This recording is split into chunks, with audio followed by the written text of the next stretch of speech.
Chapter 9. The Taste of Terpenes. "She's ready to speak," Bombadil said. We stood in a ring of flowering plants.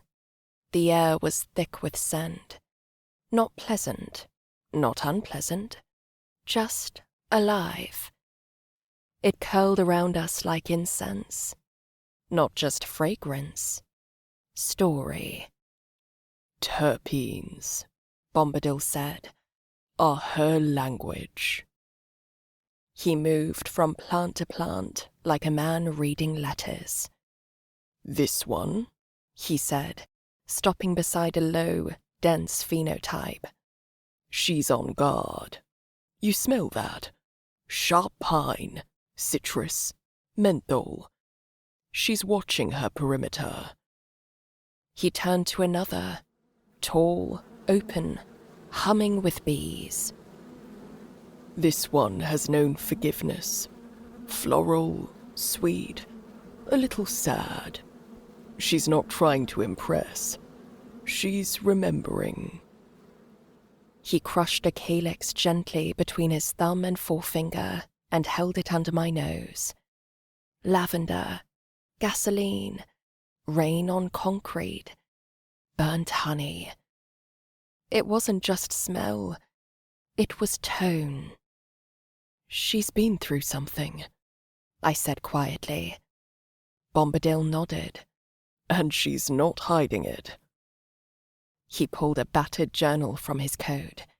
Inside, scent maps, terpene curves, emotional annotations. Nothing clinical.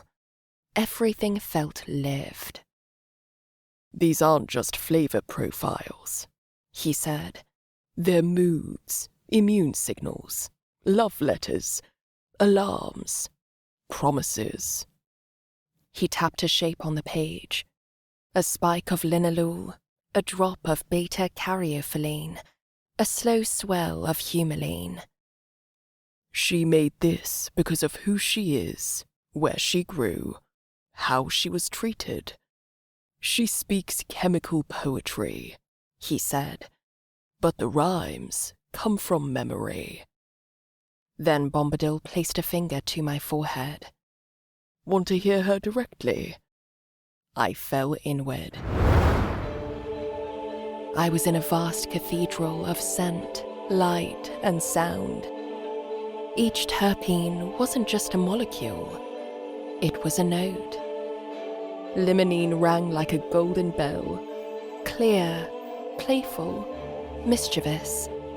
Myrcene was a slow drumbeat in soft moss, comforting, drowsy, ancient.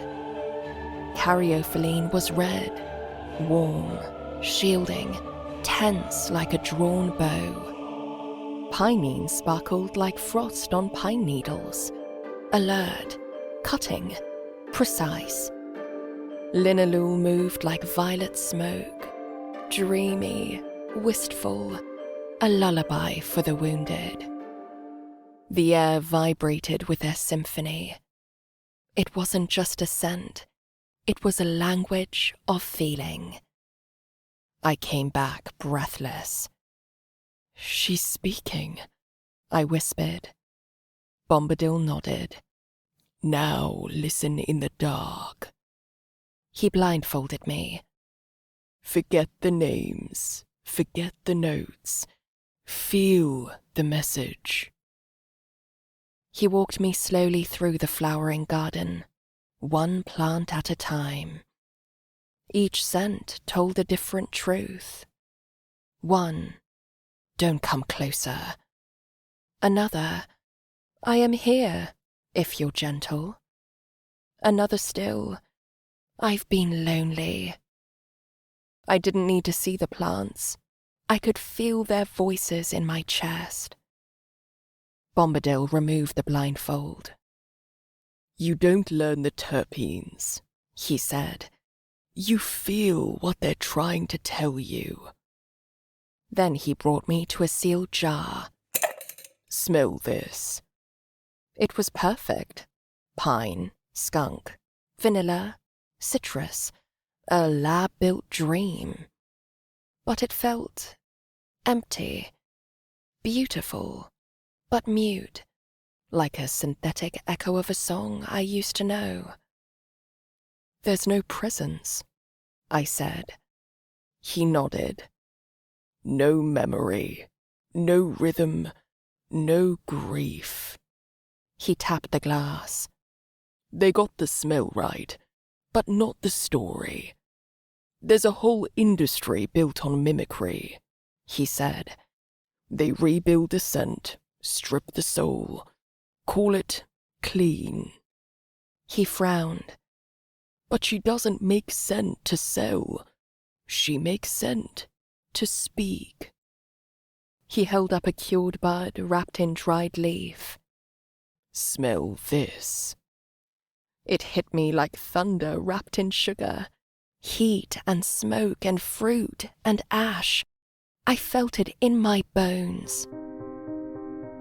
Where did it come from? I asked. From a clone buried by the spring they paved over, he said. She grew in secret. She grew with memory. He raised his hands. Now, listen. The garden bloomed in waves of scent. Each plant released her voice like an instrument. Citrus sour reckoning, peppery confidence, earthy regret, minty joy, diesel defiance. This is who I am. This is what I survived. This is what I offer. They weren't just alive. They were singing. Every terpene, Bombadil said, is a decision, not made alone, but in response to light, soil, microbes, water, emotion. You. He looked at me. If you rush her, she won't speak clearly. If you fake it, she'll shut down. But if you stay with her, present, curious, she'll tell you the truth. Then he whispered, if you want to know her medicine, don't start with her bud. Start with her voice.